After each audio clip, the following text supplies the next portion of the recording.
it's kind of the counterfactual, right? It's kind of, can we do quantitative analysis on something that doesn't exist, right? That's part of what we're trying to convey in this is that there's a lot of things you could propose, but it's really hard to do studies on history because there just isn't a lot of variation across jurisdictions and whatnot. What we were trying to show in that inventory is that this debate California is not the only place that has these debates.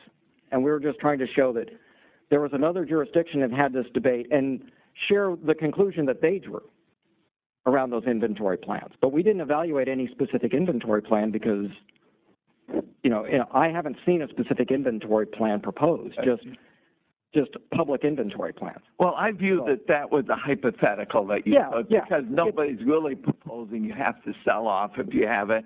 So what I ask, I imagine that in your consulting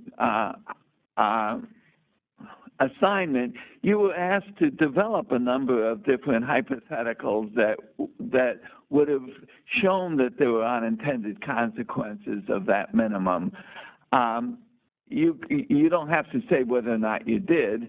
You were asked to, but is it true that you have not, in fact, identified any hypotheticals other than this one that would have created a problem of and I'll specify the type of thing, of having some minimum inventory required in normal cases, which you can draw down in a case of emergency, and which you would be required to fill up over some normal period of time. Have you been able to find any unintended consequences of that? We haven't done any consulting work on this. What the two that means the answer is no, you haven't. The answer is we haven't looked. Okay, thanks. That's helpful. Okay. Thank you very much, Skip. Next, we have Jamie Court on the WebEx, I hope, but we have to unmute you. Can you hear me? Yes, we can. Okay, great. Pull up your presentation. Hold on a minute while we pull up your presentation.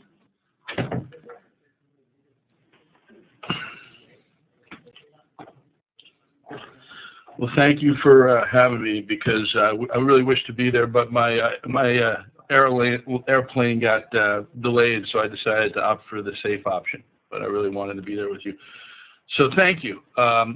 Look, I'm going to try to move through this slide quickly because I want to stick to the 10 minutes.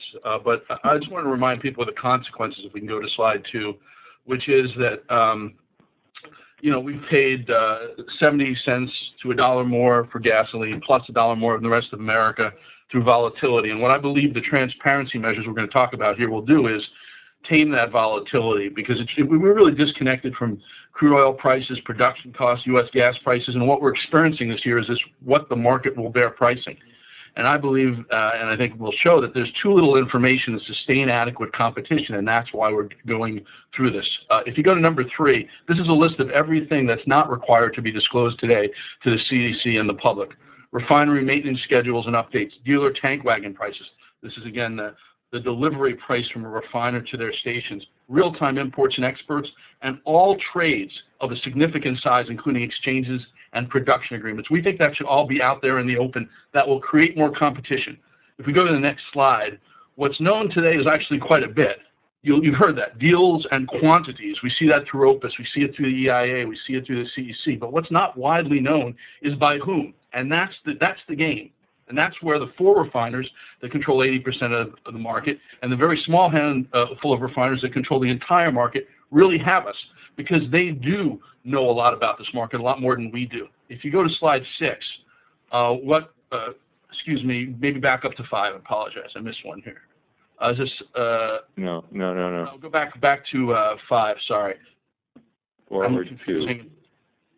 There. All right. So let me just talk about OPIS for a second as a piece of the puzzle. OPIS was recently sold this year to IHS. It has been at best, the only information we really have other than what is produced by the CEC, but it's really detailed. And sometimes it's about trades that do happen. A lot of times there are trades and deals that aren't in OPIS, but it is spotty. It is what people in the industry want to be known, not necessarily what is happening. And it's going to, I think, get worse because IHS is a very large information company. It was recently the purchaser of Opus, and the two of the biggest owners of IHS, Vanguard and BlackRock, are also the two biggest owners of the four largest refiners we have in the state, or four of the large refiners in the state, I should say, because Exxon's not among the four. But the point is, whatever information we have now, which was taken issue with in a couple of very large antitrust cases, because of it was alleged that Opus was a vehicle for refiners to communicate in ways that was as an intermediary in ways that they couldn't legally communicate directly to each other. IHS puts in question whether it's even going to be reliable, less reliable in the future. The two cases, by the way, which demonstrate this, and we'll send around some excerpts from them, is Aguilar versus the Atlantic Richfield Company, and a more recent case, Gilly versus the Atlantic Richfield Company. And I know that Kathleen has some experience because I know she was privy to the Aguilar discussions. If we go to the next slide, what we'll see is the reason we want public disclosure of refinery outages and maintenance is clearly to add more fuel to the market, stimulate imports, get information so we can open the market to new players.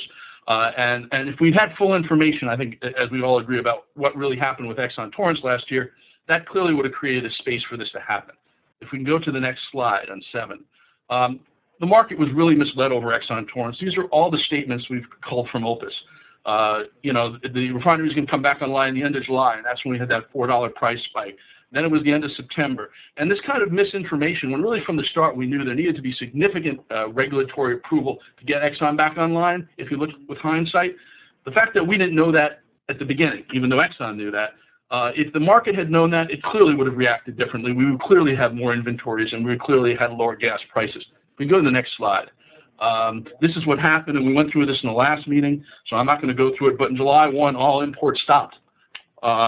Chevron, and we'll talk about this, Tesoro bought up the spot market. That's when we went over $4 a gallon in Southern California.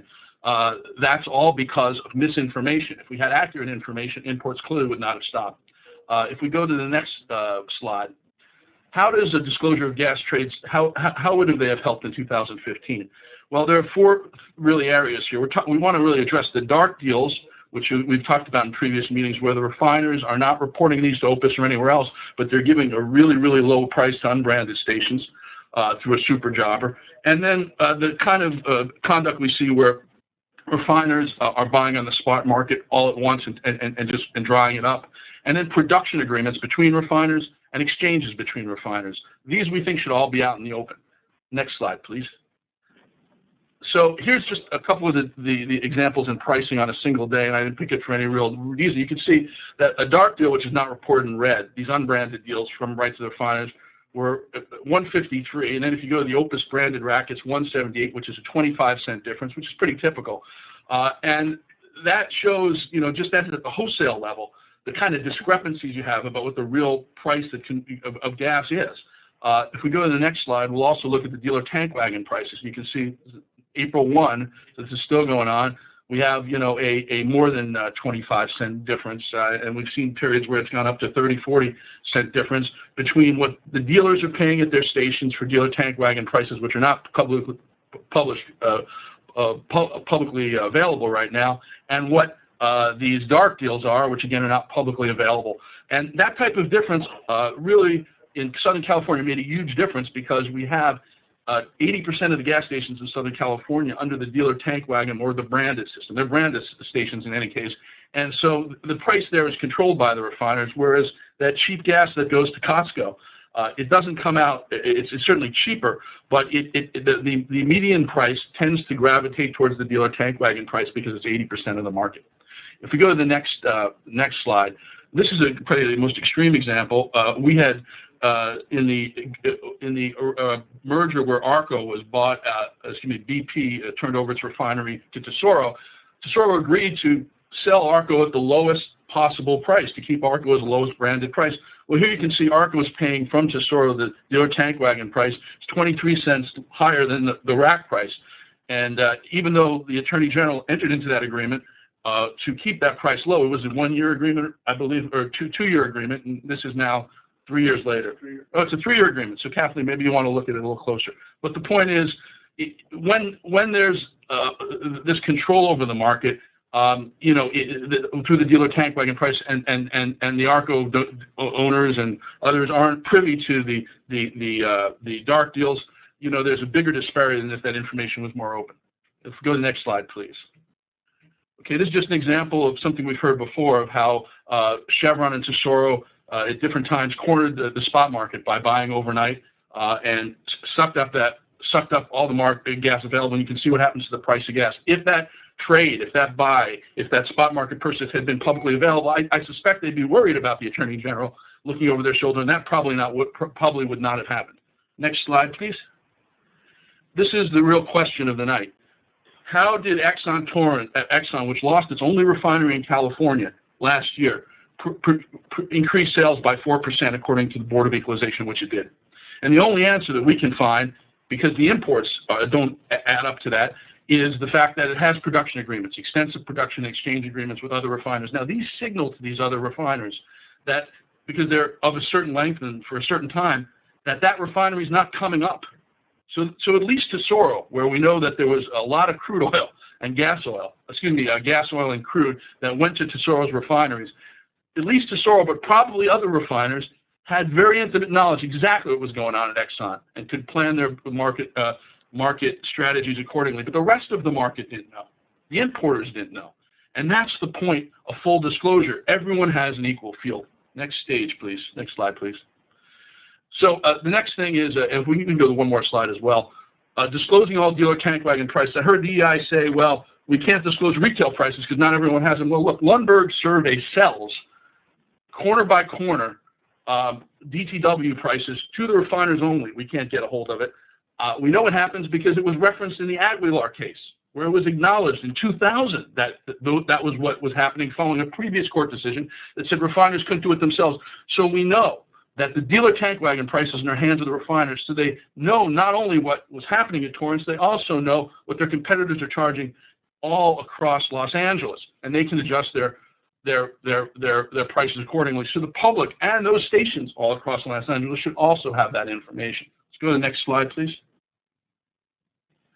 Okay, this is the last piece of information, being less controversial, which is imports and exports. The study that Cody did for us last time showed that in real time, we knew about very little, of only 12% of the exports and imports that, when you look back through the Lands Commission data after the fact, were actually happening. If these were all public, then we would have a better idea of what was available in the market. There wouldn't be such shell games. Last slide, please, or next slide, please. So basically, we know refiners currently know who conducted trades because they have relationships. There is something called the Long Beach Petroleum Club where traders hang out. There are petroleum industry conferences, and if you look through Aguilar and Gilley, they really explain all this, so I won't belabor it. But the trades that they want known, they publish on Opus. But make no mistake, they know more, a lot more than the public do, a lot more than regulators do, a lot more than the smaller market players do. And the fact is, you heard from other traders that they've been driven out of this market by the fact that there are fewer and fewer refiners, they control more and more, and they're not letting as much information out. Next slide, please. So in sum, because I'm at my 10-minute mark, the benefits of transparency: creating more opportunities for additional traders and importers to participate in the market. This is really vital if we're going to get new fuel in and break that oligopoly. Empowering branded retailers to demand competitive pricing from refiners. Now, this is difficult, but if they have all the information, it can happen, because up north, there is a much better equity between branded and unbranded stations, and they have seen far little, nowhere near the same price volatility. In fact, when the summer blend came in and Southern California gas prices jumped literally 30 cents, 40 cents at the pump, in Northern California it was 10 cents, and that's because they have a better diversity. We would also be able to guard against predatory exports that short a short-supplied gasoline market, as we talked about last time with our report. And it would give regulators like Kathleen and antitrust enforcement officials tools to understand anti-competitive pricing in real time. It really takes a long time to peel this back. I mean, we had to reach back to Aguilar to show what was happening, you know, in a 2010 case, or Gilley in a 2005 case. If all this information is known in real time, we believe there'll be a big deterrent effect to behavior that, by the way, the court said is not collusive, but could be construed collusive in real time, and therefore refiners would be a lot more worried about it. The bottom line is, the courts have said that the type of exchange agreements, DTW sharing of retail prices, Opus, exchange and production agreements are legal. That is not collusive. But if they're legal, and we know they happen, we should put them out in the light of day so the market can adjust, the public can look, and we can change the laws if we need. But going back and trying to search for this data, as this committee has found, is just nuts. So we really appreciate the opportunity to be heard, and any questions you have, be happy to take. Thanks, Jamie. Questions?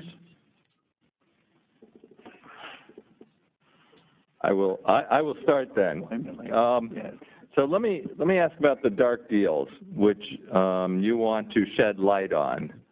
And I'm curious, if you did, how do you know that the prices wouldn't go up on average? Why do you think prices would come down on average? It seems like these dark deals, if they had to be revealed, it's quite possible they just wouldn't happen at all. Well, they're not hiding the high price. I mean, look, we want all the deals out on the table, but the point is that if, I understand what you're saying, why wouldn't we gravitate more towards a higher DTW price? Well, there's a reason that gas is being, dumped on the unbrandeds and Costco at that price. I mean, that is a reasonable price in a wholesale market. And I guess there is no way to know, but the reality is if you want to get the market more competitive, you've got to empower, the station owners to be able to look at those, prices across the spectrum every day. And those cases, Aguilar and Gilly, were brought by ARCO station owners, by the way, because they felt that they weren't, getting the best deals. What's happened, and this is a larger point, is that the DTW, I mean, this is the larger question, really. The DTW has been used this year as a way, when there is ample supply, and we showed this in previous meetings, for the price to be kept artificially high. In other words, this is the reason when we saw the inventory come in, and ordinarily you'd see a price drop. That's when we saw this big gap between the DTW price, the branded and unbranded racks, which we complained about to you last summer, then between the DTW and the unbranded racks, and then they started in May and June, right, about a little before we complained, actually, with the dark deals, because they wanted to hide what this unbranded price was, because it's actually well below the rack in many cases. So the point is, I think that if supply and demand are working, or people are watching it, like you and I, and saying, why, when we have low supply, okay, we can understand that the price is going to spike. Jamie, here's the issue.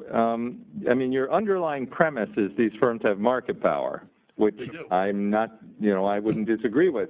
But if firms have market power and are price discriminating, which is what they're doing by selling at two different prices, and you say you can't price discriminate, or you say we're going to make it publicly available, it's not at all clear that their best response is to lower their high price.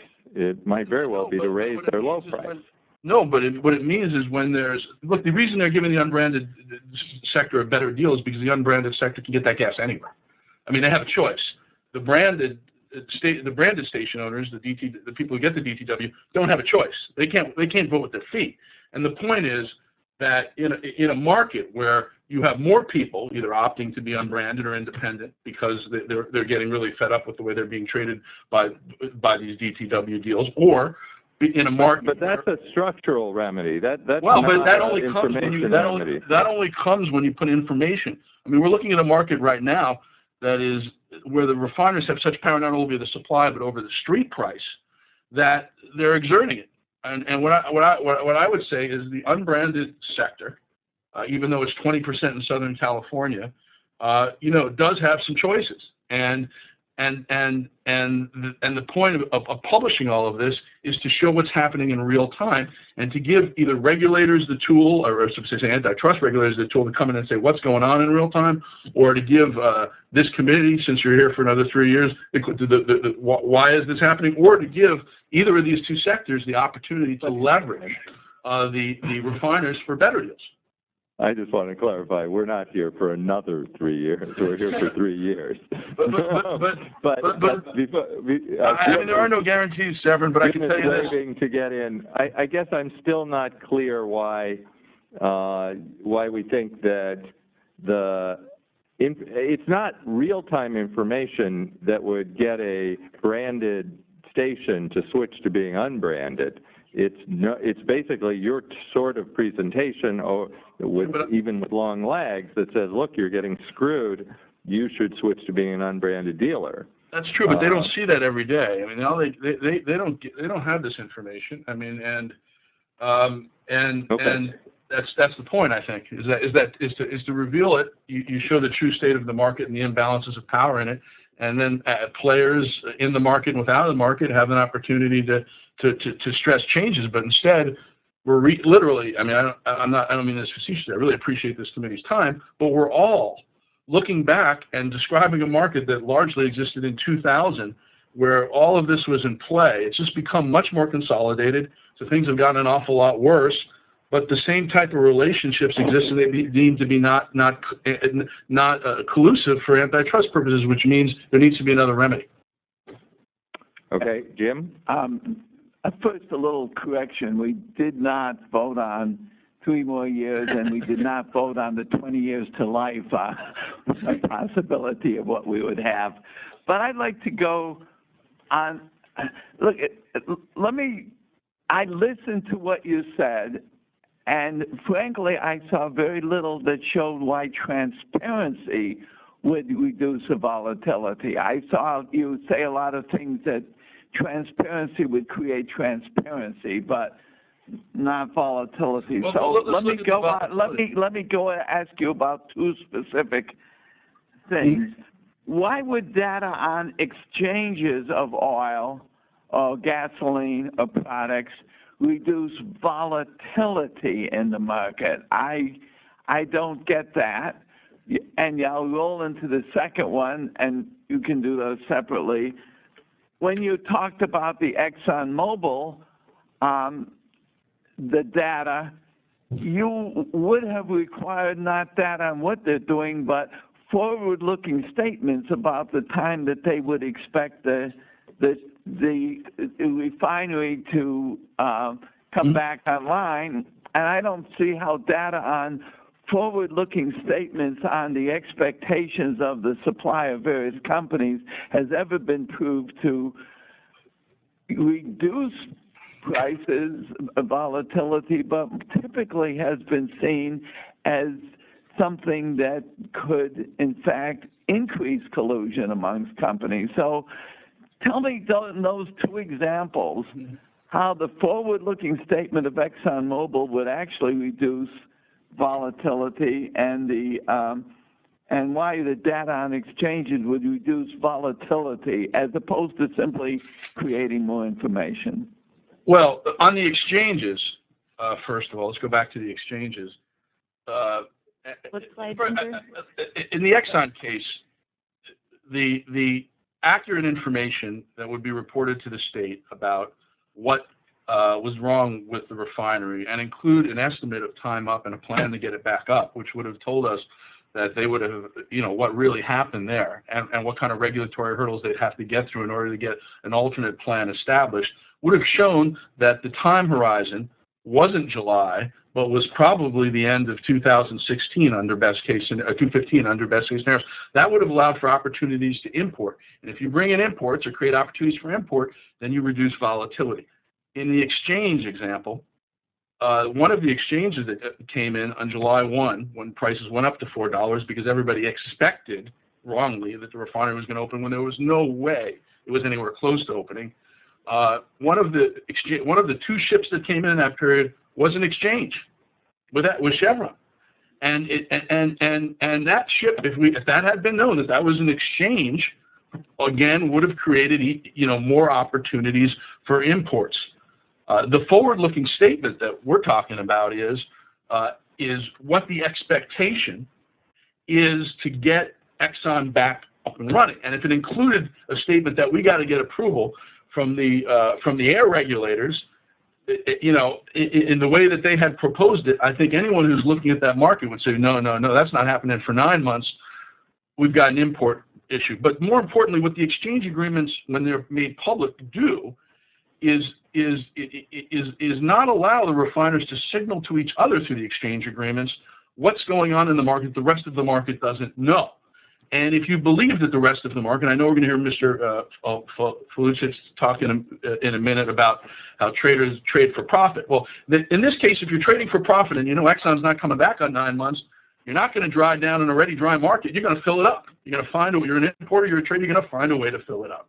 And that's the point, is that it reduces volatility by empowering the other players with information that the exchange agreements and the production agreements have already empowered the refiners to signal to each other exactly the things that they say they're not talking about.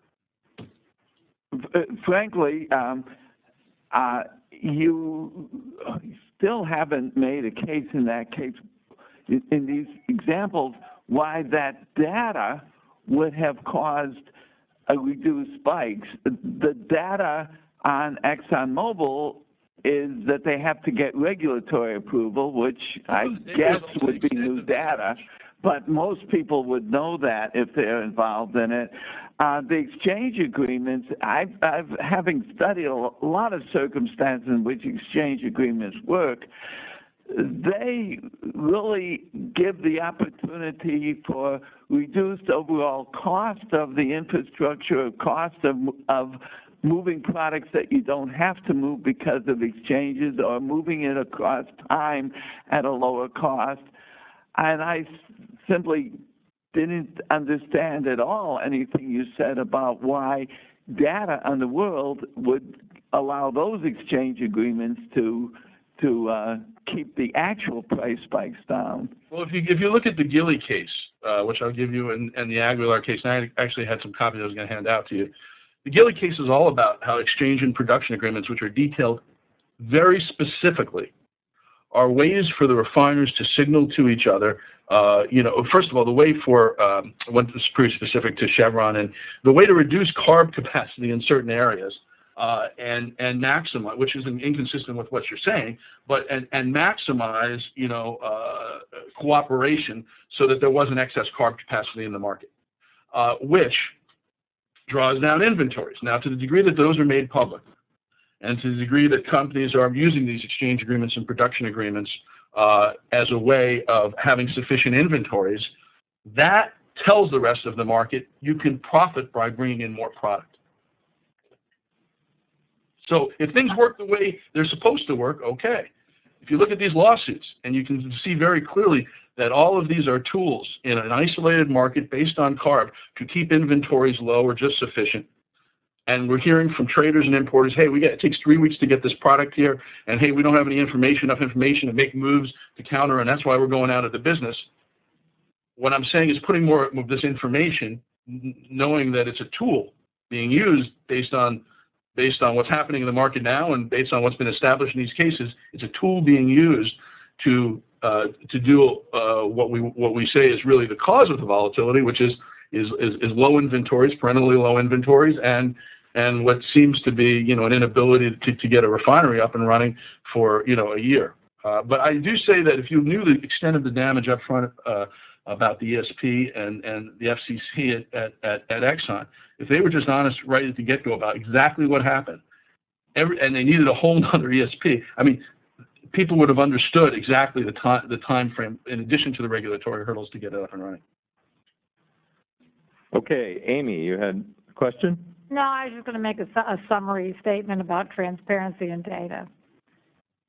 If you really know, if there's good market information, in other words, you have lack of unclarity or uncertainty in the market, the market will clear. And you never have perfect data. So what I guess I would say from my experience, writing about market volatility, is that sometimes, you could say, well, all the participants would be able to plan because they'd have this, more perfect information. And that could go, depending on market conditions, that can go in either way. That can be all the players have perfect market information, and so traders come out and they speculate by either buying or selling a lot because they're anticipating something. Or it could be that it's clear that the problem is going to be adequately met for supply, and so there's nothing to trade off of.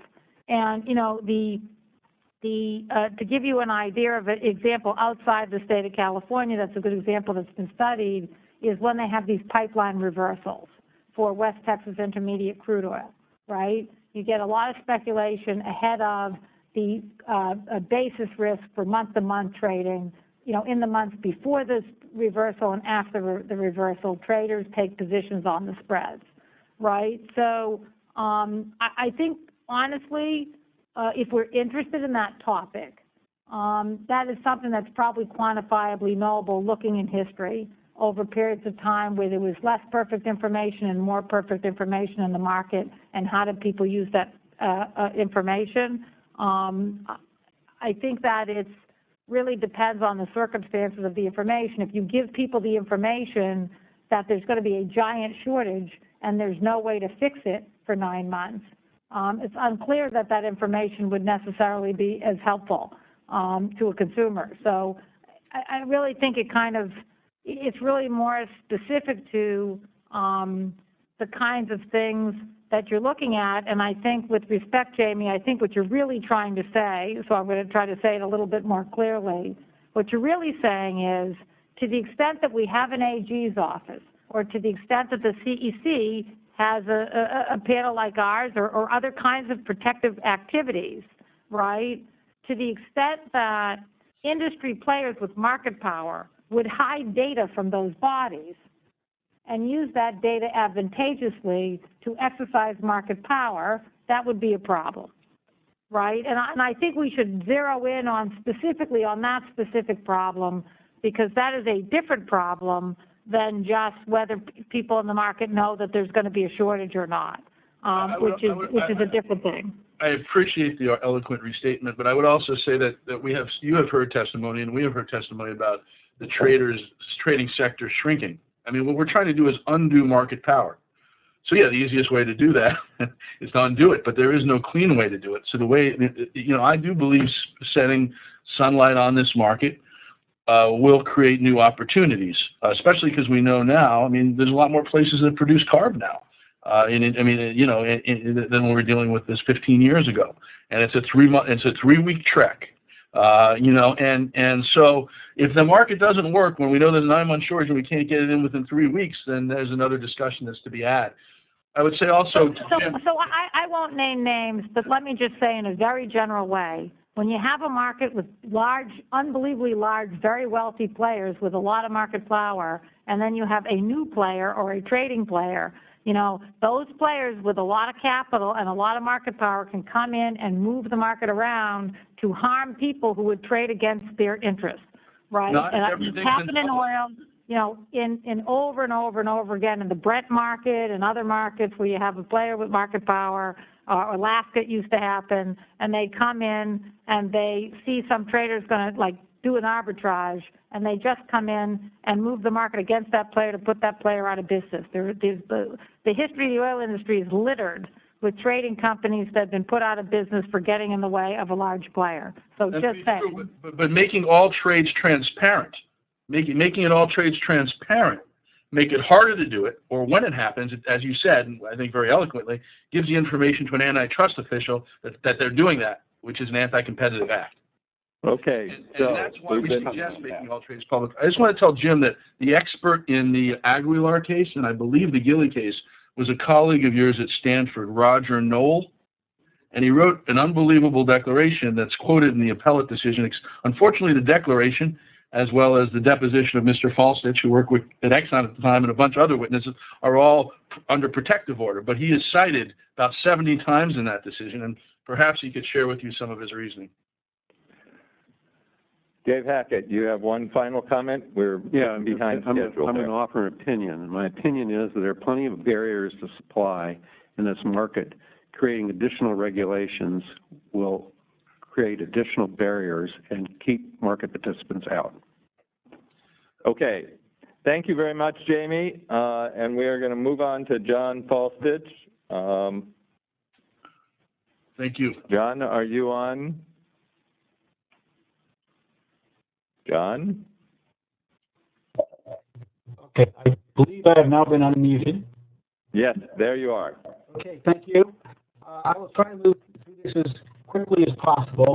The focus of this is really around turnaround. Sorry to interrupt you, John. Can you speak into your microphone a bit more, or your phone a bit more? You're cutting out a little bit. Okay. I'm on the computer. Hopefully this will, can you hear this? A little better now. Thank you. Okay. I'll try to get closer to this. All right. Really the focus is on turnarounds and turnaround planning. I do offer some thoughts on the data transparency. I hope the level of this that I have is not too basic, but I guess as we go through it, we'll find out. I would like to say right up, fair disclosure, I have done work with Dave Hackett in Stillwater. I've worked on some of the EIA projects and other things, and I received compensation for that. I am in no way receiving any compensation for this, and what I am presenting are my thoughts, not Dave's thoughts today. So flipping to slide 2. I won't go through everything here, but if you look at it, I've been out in the Californian industry for 20 years and saw a lot of changes, carb phase 2, carb phase 3, MTD, ethanol, you name it, a lot of things like that. The market's gone from long to short, to balanced, short to long. A lot of changes in the markets, I've seen it. One other comment I would add, in my term as refinery optimization, in the Exxon world, the optimizers are responsible for signaling to the traders and approving all deals, including these dark deals. So I know a fair amount about those things. Moving to slide 3, refinery maintenance planning. I'm not a maintenance expert. I know a lot more on the inventory and production side of things, but I know something about the maintenance. And hopefully you're all aware of this, but these turnarounds are not just done, next month or next year. The turnarounds are planned years in advance. And the scope of work you perform in the turnaround going on now determines when the next one will be. You do enough work to get you 3 years, or maybe you try to do more work to get you 5 years. And the turnarounds are very large events, thousands of contractors, very, very large cranes doing, several 100-ton lifts in some cases. And those people and resources are lined up well in advance in order to make these things work. As far as what determines the timing, besides the scope of work I mentioned above, on a lot of hydroprocessing units, and in California, we've probably got more hydroprocessing than anywhere because of emissions regulations and some of the fuel specs. Catalyst life can be a big driver. The catalyst in the reactors will only remain active for so long. You can optimize that to some degree by how severe you run the unit. Like I say, the emissions and the product specs will also drive that operation as well. And in fact, sometimes you can require an outage to replace the catalyst between turnarounds. The catalyst life can be that short. FCC units, of course, a very popular topic with the ExxonMobil issue. Vessel internal components. An FCC unit, you've got something like 50 tons a minute or so of catalyst, which is like sand, going around in circles within the unit, creating an awful lot of wear and tear on the insides of these units. There's refractory there to hopefully withstand the tear, but over a multi-year run, it adds up. The other big driver is major compressors. You've got 10, 15,000 horsepower compressors associated with these units to compress the gas and to get it into the unit or out of the unit. These are big machines. They need to be maintained as they run 7 days a week, 24 hours a day. I've noted typical turnaround levels. You can read the numbers as good as I, but again, there's significant runs on these units, and you try to run for a long time because frankly these turnarounds are $20, $30, $40, $50 million events from a maintenance standpoint. They are not small expenditures. In addition to that, of course, you also lose the production. Turning to slide 4. This is really what I am more knowledgeable about, the supply planning for doing one of these events. And I will say right up front, the goal, at least our goal, was always